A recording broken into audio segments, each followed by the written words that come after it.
Hi guys, happy Witchy Wednesday.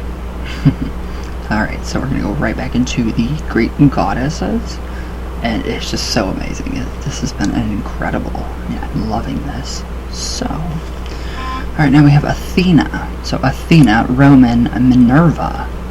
Minerva is the Greek goddess of wisdom, war, the art, industry, justice, and skill.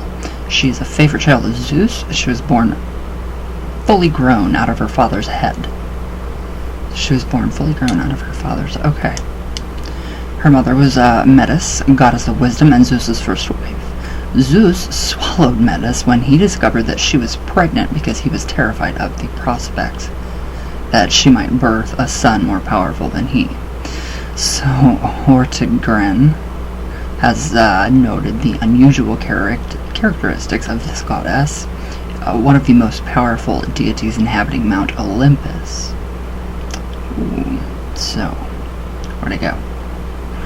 She represents the archetypal matriarchal goddess who, in her complexity of internal strength and reflection, is interpreted as a fulcrum point between humanity and nature. So in one manifestation, she is the embodiment of the civic patroness of ancient Athens, benevolent protector and creator of strategic defense. The other aspect is her 4,000-year connection with the eternal being of the mother goddess, a sacred expression of intuition, creation instinct, commanding symbols, unified in the imposing representative archetype. That's interesting. So she is further distinguished from the other gods, that she also possesses patriarchal characteristics that bring her great honor from humans and the gods that she assists. So skills in carpentry, weaving, she's a weaver, like Auntie Hilda. Woolworking symbolize her beneficial, diverse talents. She will take on any force in battle, as she does in Iliad, where she is one of the most threatening female forces ever encountered. But in addition, she represents logical, rational power in restoring justice and order. Athena. Amazing.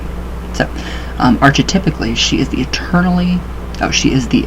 eternally invincible, wise warrior who bridges the divide between the patriarchal and the matriarchal touchstones of culture. So this trait is demonstrated in the Odyssey, where she illustrates that she is a goddess of action, like Odysseus is a man of action, because it is Athena who plots the plan that brings about the downfall of Penelope's suitors in Odysseus' house. So Acharestes writes that,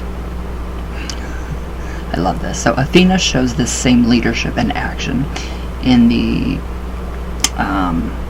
Iliad as well. When this epic poem commences, a struggle exists between Achilles and Agamemnon, whatever.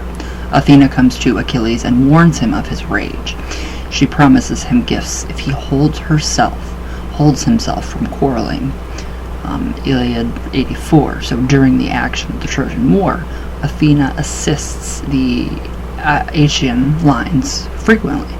She does the Trojan Laodocus and fools him into shooting Menelaus with an arrow to break the truce that has been called on the war.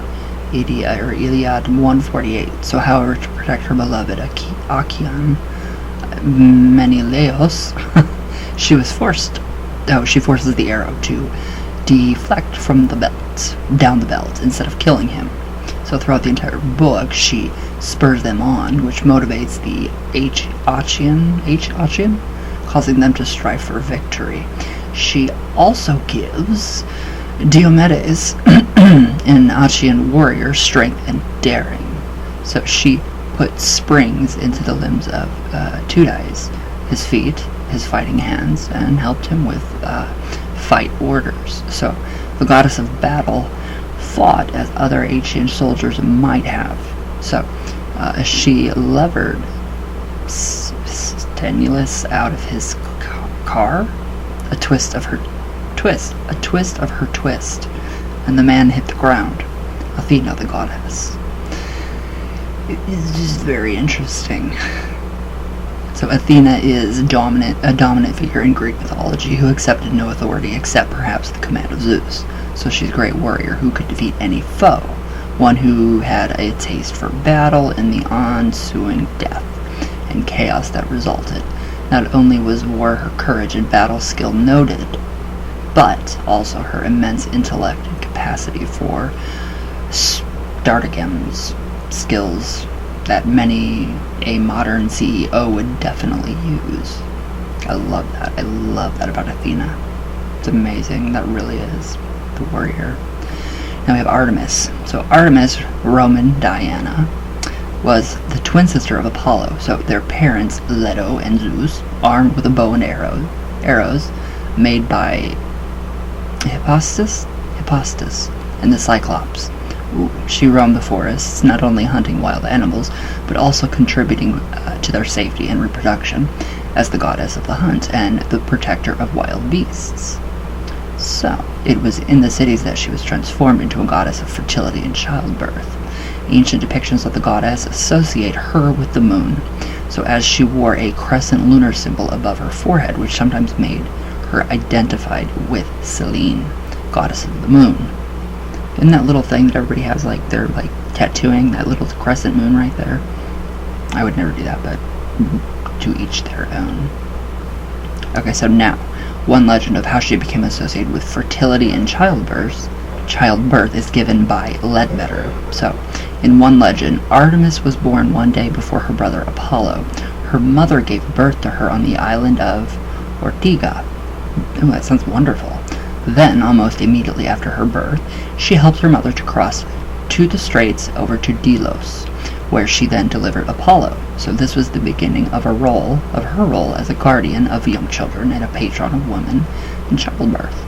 So becoming a goddess of contradictions, that's me, a walking contradiction. So I can associate with Artemis big time. She was the protectress of women in labor, but it was said that the arrows of Artemis brought them sudden death while giving birth. As was her brother Apollo, Artemis was a divinity of healing, but also brought and spread diseases such as leprosy, rabies, and even gout. Artemis. Ooh. Different, yeah, very contradictory, but very interesting. So the archetypal Artemis is also composed of a triple aspect, for she represented a wild sense of femininity, a nurturer, and the sublime virgin goddess. Her virginity was immensely important for when Actaeon saw the goddess and gave her nymphs bathing nude in a secluded pool. So she was so disgusted by his obvious lust that she turned him into a stag, and his own hunting dogs tore him apart. I wish I could do that. Don't you guys? Her sudden wrath is also manifested in the Greek legend of Agamemnon, who killed a stag in her sacred grove. So sailing for Troy, she punished him by becalming the winds, and he was informed by the seer Calchas that the only resource to enticing Artemis to restore the sailing winds was to sacrifice his daughter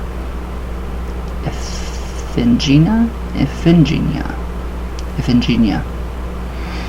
I don't speak Greek, so don't shoot me. Please correct me. So Artemis was an extremely important goddess who was worshipped throughout the ancient Greek world. Her archetypal symbolism is represented on several different levels. Now in Athens, the festival of Artemis Brauron was celebrated to commemorate the myth of Callisto. So Callisto was one of Artemis's nymphs, and in the myth Artemis transformed her into a she-bear when she discovered that Callisto had been impregnated by Zeus. Her anger toward Callisto and her worshippers was manifested in such a savage manner because she expected her followers to maintain the same level of chastityness as she did. Okay, so in the festival of the Brauron, Athenian girls ranging in the age from 5 to 10 served as the she-bears in Artemis's temple. So this festival symbolizes the ritual of the rite of passage of a young girl's transformation or transition from one stage in life to another. So before the marriage of an Athenian girl. She was expected to discard all her childhood toys by bringing them to the temple of Artemis, symbolizing the change from life of a wild youth to that of the married, civilized woman. I think they were more civilized back then than we are now, honestly. I really do. Okay, so this archetypal symbolism represents the Athenian, possibly Greek as well, outlook that a young girl was expected to marry and reproduce, so that by consigning herself to marriage she was recognized as no longer possessing virginity, gods of the Amazon. So, a deeper examination of our archetypal nature reveals the richness of the inherent symbolism associated with the feminine psyche. For Miller has noted that Artemis represents the huntress nature and the high priestess in her solitary role as a virgin mother, and in both instances she is coupled with the moon as the symbol of lunar consciousness.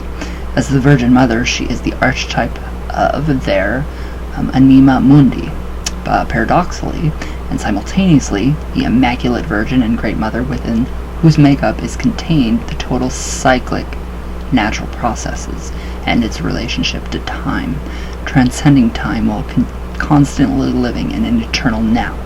She is the highest representation of the wholeness within the female, the feminine source of wisdom and the secret powers of nature. So the archetype that has echoed down through the millenniums as the Great Mother, the symbol of bringing creative ideas to manifestation, or life itself. Artemis, paradoxical virgin, priestess, mother. I love it. I love it. I love her. Alright, now we have, the Temple of Artemis at Ephesus, Turkey, was one of the 7 wonders of the ancient world, and it is interesting to note that the house of the Virgin Mary is located not far from the temple ruins, and in one legend, Mary lived her last days there and died, obviously a ploy to further connect her with the ancient goddess. Now we have Aphrodite. So Aphrodite, Roman Venus, obviously. One of my friends actually saw Venus and the moon kiss the other night, and I thought that was pretty interesting that they noticed that, so that was pretty interesting. So, now, in Greek mythology, is the goddess of supreme beauty, love, and sexual desire. Hesiod reports that she was conceived when Uranus castrated by his son, Cronus, who then flung the severed genitals into the sea, which began to violently foam. Okay. And from this, Aphros, sea foam, Aphrodite arose from the ocean.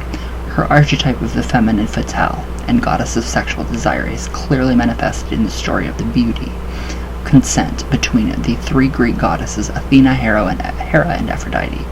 Paris, son of Priamon, king of Troy, became the judge of the competition between the 3 goddesses.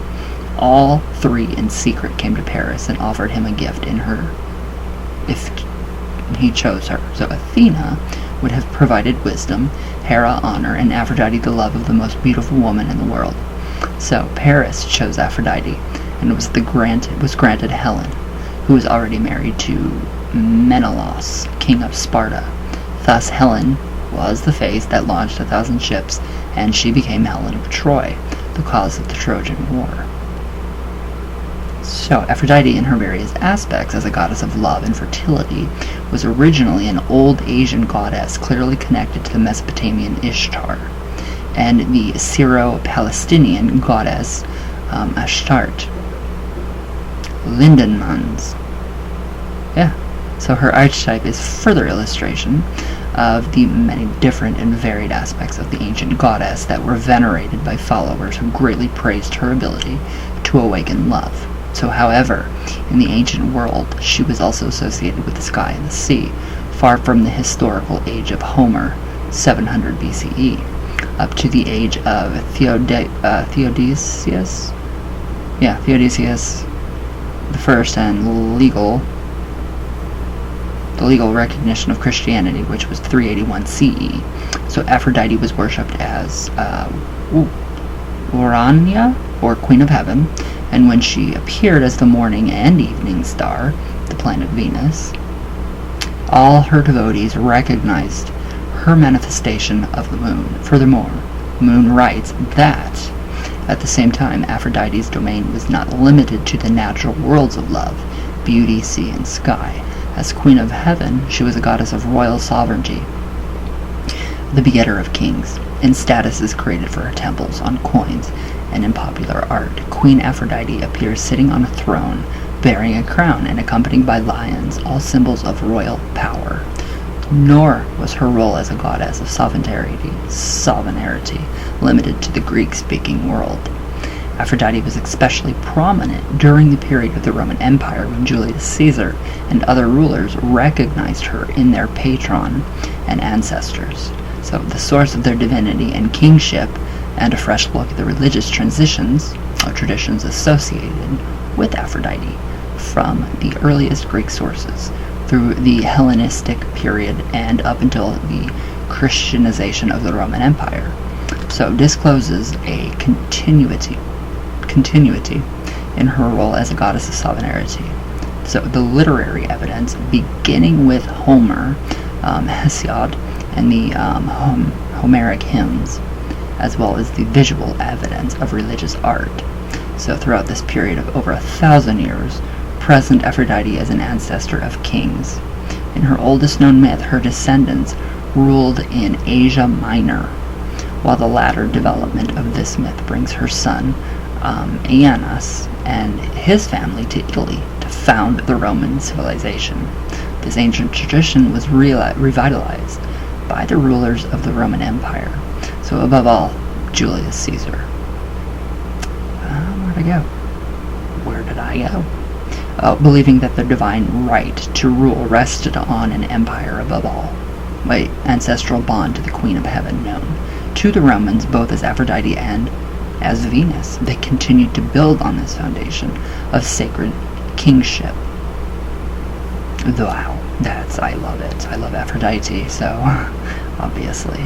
Once again, this incredible diversity of the roles of the ancient goddess is demonstrated, as Miller also supports in arguing that Aphrodite, a goddess of love, passion, and fertility, was the same supernatural incarnation under various guises at different times and places. For in summer was known as Inanna, and in Babylonia as Ishtar, whereas the Hebrews and the Phoenicians knew her as Astarte.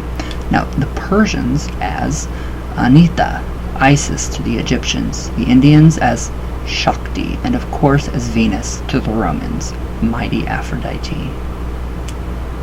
Wow, I could use a lot of Aphrodite's wonderful positive energy today. That would be amazing. Alright, so tomorrow we will continue. This is amazing. themystica.com. This is just the best kind of information that you will find.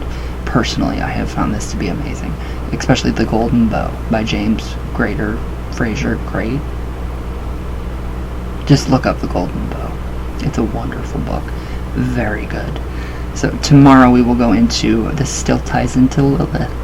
It still all ties into Lilith and Cain and Adam and then Eve. So tomorrow it'll be the Roman Catholicism, Mary, Queen of Heaven, and I love this. I love this part. So it's going to be pretty interesting. Queen of Heaven, Mary.